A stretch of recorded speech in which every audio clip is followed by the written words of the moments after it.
중세기 어느 산 높은 곳에 사람들이 거의 찾아오지 않는 외딴 수도원이 있었다고 합니다. 그런데 어느 날 이른 아침 누군가가 이 수도원을 찾아와서 문을 두드리고 있었습니다. 사제가 나가서 보니까 무척 피곤해 보였습니다. 아마도 밤새 이 산을 올라온 사람인 것 같았습니다. 그래서 측은한 마음에 문을 열어주면서 지금 누구를 찾고 있냐고 물어보았습니다. 그러자 그는 대답하기를 예, 저는 마음의 평화를 찾고 있습니다. 이런 대답을 했다고 합니다. 누구를 찾고 계십니까? 제가 누구를 찾는 게 아니고 제 마음의 평화를 찾고 있습니다. 이 대답을 했던 사람은 시성으로 알려진 그리고 우리가 잘 아는 단테라는 사람의 이야기였습니다. 그런데 이 사람이 평생 살면서 마음에 그 두 가지 큰 상처를 안고 살았다고 합니다.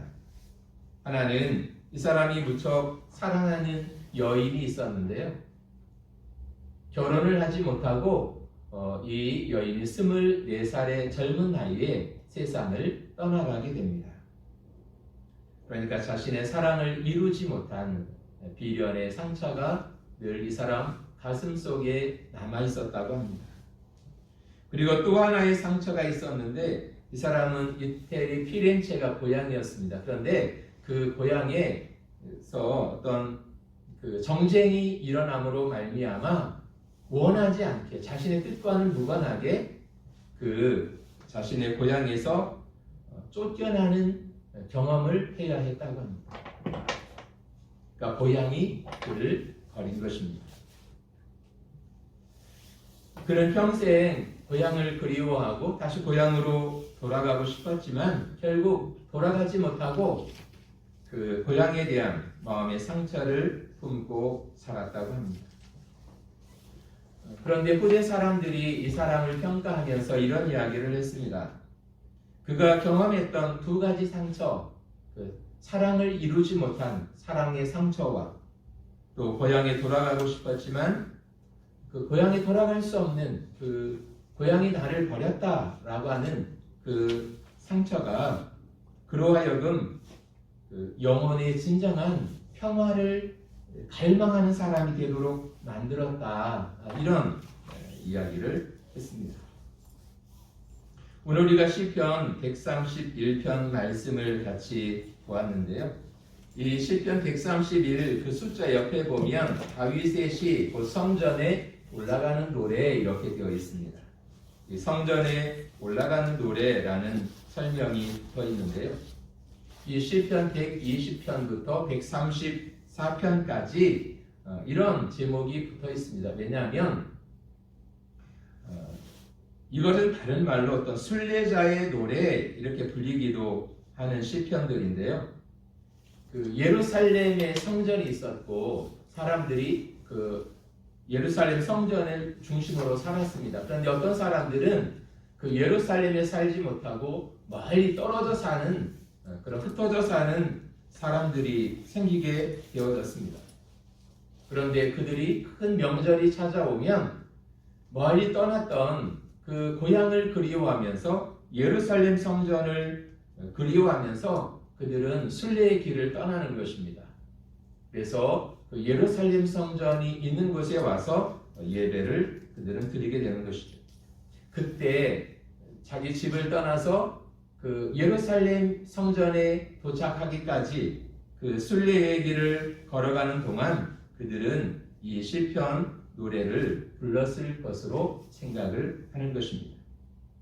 아마도 특별히 이 시편 131편의 노래를 부르면서 그들은 그 예루살렘 성전에 도착했을 때 누리게 될 마음의 평화를 사모하면서 믿음의 고백으로 이 노래를 불렀을 것이라고 생각을 합니다. 그렇다면 그 고요한 영혼의 평화를 누리는 방법이 무엇일까 하는 것입니다. 오늘 저나 여러분 마음속에 마음의 평안이 있습니까? 오늘 성경이 말하는 것처럼 2절에 내 영혼으로 고요하고 평안하게 하기를 이라고 되어 있는데, 복잡한 그리고 많은 일을 경험하는 세상을 살아가면서 여전히 내 마음속에 내 마음에 고요함이 있고 내 마음에 평온함과 평안함이 있느냐라고 하는 것입니다. 아마 대부분의 사람들은 누구나 다 마음의 평온을, 마음의 평화를 사모하고 하면서 살아가고 있을 것입니다.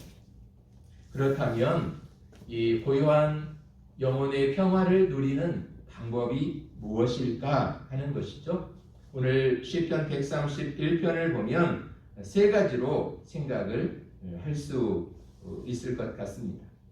첫 번째, 마음의 평화를 누리기 위해서는 첫 번째로 헛된 욕심을 버려야 한다는 것입니다. 아마도 사람들이 마음의 그 평화를 누리지 못하고 마음의 평안이 깨어지는 이유 가운데 중요한 원인은 바로 욕심이 아닐까 생각을 합니다. 기독교의 가르침 그리고 불교의 가르침에도 보면 비슷한 것들이 있는데 그 중에 하나가 마음의 욕심을 버려라 라고 하는 것 같습니다. 비슷한 것 같으면서도 또 다른 것이 있어요. 그것은 뭐냐면 이 욕심이라고 하는 것을 우리 기독교에서는 그 다 어떤 잘못된 것이니까 무조건 다 버려라 그렇게 말하고 있지 않다는 것입니다. 왜냐하면 성경은 자주 우리에겐 거룩한 욕심이 필요하다, 또 선한 욕심이 있어야 된다, 의로운 욕심을 가져야 된다고 가르쳐주기 때문에 그렇습니다. 그래서 기독교 복음이 전파되어지는 곳마다 사람들이 이런 의욕을 가지고 살기 때문에 산업이 발전하고 문화가 융성해지고 또 그 발전하는 것들을 경험하는 것입니다. 그래서 그 예수 그리스도의 복음이 먼저 들어갔던 나라들이 대부분 선진국이 되어진 것을 우리는 잘 알고 있습니다. 그러나 우리는 동시에 성경이 이런 거룩하고 선하고 의로운 욕심조차도 사실은 경계하고 조심할 필요가 있다고 가르치는 것을 늘 마음에 두어야 한다는 것입니다. 왜냐하면 그 욕심이라는 것이 거룩하고 선하고 의로운 것이라 해도 그것의 경계선을 갖지 않으면 그 욕심은 너무도 쉽게 추악한 거룩한 욕심이 추한 욕심으로 바뀌어지게 되고, 선한 욕심이 악한 욕심으로, 의로운 욕심이 불의한 욕심으로 변질될 수 있기 때문에 그렇습니다. 그래서 그 유명한 기독교 심리학자가 쓴 책 중에 노라고 말할 줄 아는 그리스도인의 대화의 기술이라고 하는 책이 있는데요. 거기에 보면 그리스도인이 지혜롭고 승리로운 삶을 살기 위해서 가장 중요한 연습이 있는데 그게 뭐냐면 바로 경계선 긋기라고 이야기를 했습니다. 이 경계선 긋기가 뭐냐면 못하는 것을 못한다고 말할 수 있어야 되고 할 수 없는 것을 할 수 없다고 말할 수 있는 용기가 필요하다는 것입니다. 그러니까 쉽게 말하면 때로는 거절할 줄 아는 용기가 있어야 된다는 것입니다. 그런데 우리는 그게 잘 못하잖아요. 그러니까 우리 어떤 문화가 그렇고 내가 뭔가를 거절하면 혹시 저 사람이 기분 나빠할 것 같고 또 이상하게 생각할 것 같고 뭐 그런 여러 가지 생각 때문에 우리가 이렇게 거절을 잘 못하는데요. 그러니까 지혜롭고 승리로운 삶을 위해서는 못하는 것을 못한다고, 할 수 없는 것을 할 수 없다고 말하는 것이 지혜라고 이 책에서는 가르쳐주고 있습니다. 그런데 오늘 시편 131편을 보면 바로 정확하게 그것을 1절은 우리에게 가르쳐주고 있는 것 같습니다. 왜냐하면 좋은 일이라고 해서 우리가 모든 것을 다 할 수 있는 것은 아니기 때문에 그렇습니다. 이 131편은 다윗이 지었다고 되어 있는데요. 다윗은 마음의 소원이 하나 있었습니다. 그 마음의 소원이 뭐냐면 하나님의 성전을 짓는 것이었습니다. 그래서 나름대로 그런 마음의 소원을 품고 열심히 준비를 하죠. 그런데 성전을 짓는 것은 분명히 거룩한 일이고 좋은 일이었음에도 불구하고 하나님이 그것을 허락하지 않습니다. 왜냐하면 너는 전쟁에서 많은 피를 흘렸기 때문에 너는 성전을 지을 수 없다고 이야기를 합니다. 그때 다윗은 요즘 말로 하면 오버하지 않습니다. 아니 무슨 말씀이십니까? 제가 왕이고 이렇게 모든 준비를 다 마쳤는데 제가 성전을 짓는 건 좋은 일 아닙니까? 그러니까 제가 하겠습니다. 이렇게 고집 부리지 않았다는 것입니다. 하나님이 너는 안 된다고 말할 때 그것을 하나님의 뜻으로 받아들이고 자신은 그의 아들이었던 솔로몬이 하나님의 성전을 지을 수 있도록 모든 준비를 다 해 놓는 것으로 그는 만족을 합니다. 왜냐하면 이 1절의 마음이 다윗에게 있었기 때문이었던 것 같습니다. 1절에 보면 여호와여 내 마음이 교만하지 않고 내 눈이 오만하지 아니하오며 내가 큰 일과 감당하지 못할 놀라운 일을 하려고 힘쓰지 아니하나이다. 그렇게 되어 있습니다. 하나님이 허락하지 않는 일까지 자기가 하겠다고 그렇게 욕심부리는 사람이 다윗은 아니었다는 것입니다.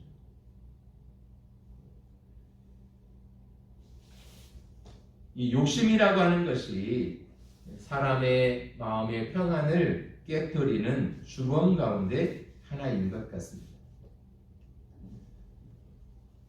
만약 다윗이 성전을 짓는 것은 선하고 좋은 일이기 때문에 하나님이 안 된다고 말해도 계속 고집을 부렸다면 그 욕심 때문에 그의 마음은 아마도 늘 전쟁터를 경험해야 했을 것입니다. 야고보서 1장 14절과 15절 말씀을 보면 오직 각 사람이 시험을 받는 것은 자기 욕심에 끌려 미혹됨이니 욕심이 잉태한 즉 죄를 낳고 죄가 장성한 즉 사망을 낳느니라. 이렇게 되어 있습니다.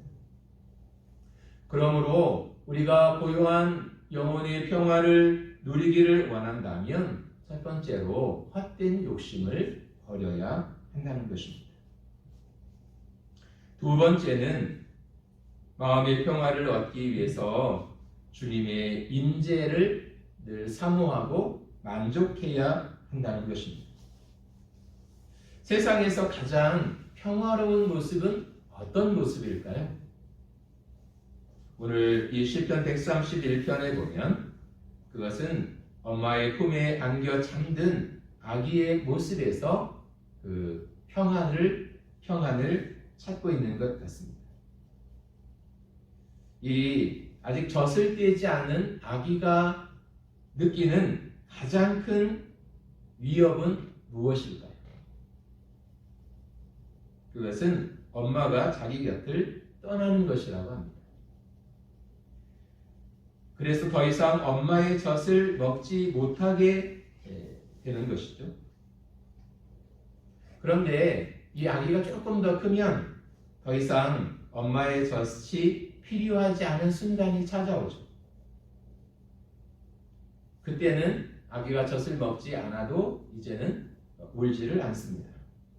왜냐하면 엄마가 곁에 있다는 것을 믿기 때문에 그렇습니다. 그러니까 아주 어렸을 때는 자기 눈에 보여야만 있다고 생각을 하는데 이제 젖을 떼고 조금 크면 눈에 보이지 않아도 그 한 집 안에 있다는 것을 얘가 믿기 때문에 더 이상 무서워하거나 두려워하지 않는다는 것입니다.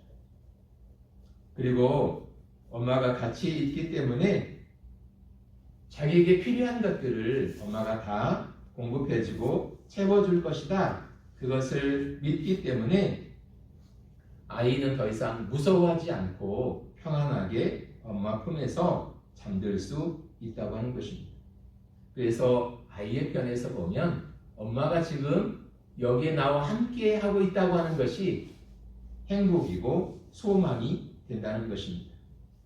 2절에 보면 실로 내가 내 영혼으로 고요하고 평온하게 하기를 젖된 아이가 그의 어머니 품에 있음 같게 하였나니 내 영혼이 젖된 아이와 같도다 라고 되어 있습니다.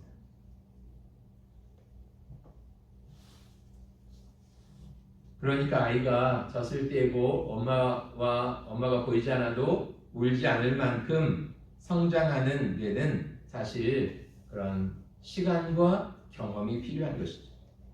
그런데 이것을 빨리 배울수록 아이의 마음속에 평안함이 찾아오게 될 것입니다.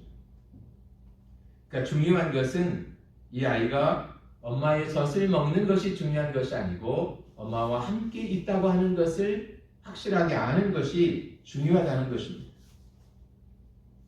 그래서 실제로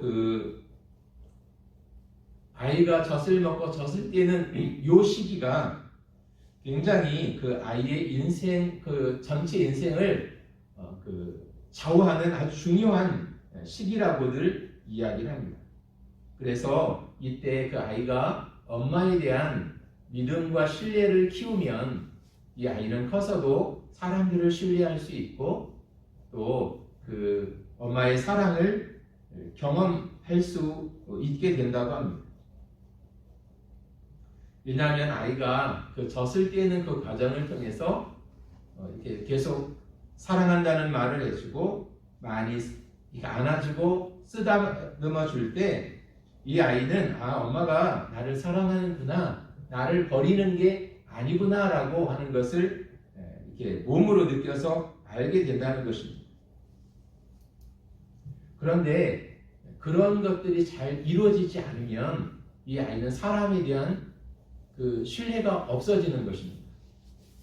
그리고 자기가 원하는 것이 있어도 채워지질 않으니까 어떤 따뜻한 사랑에 대한 경험이 부족한 것입니다.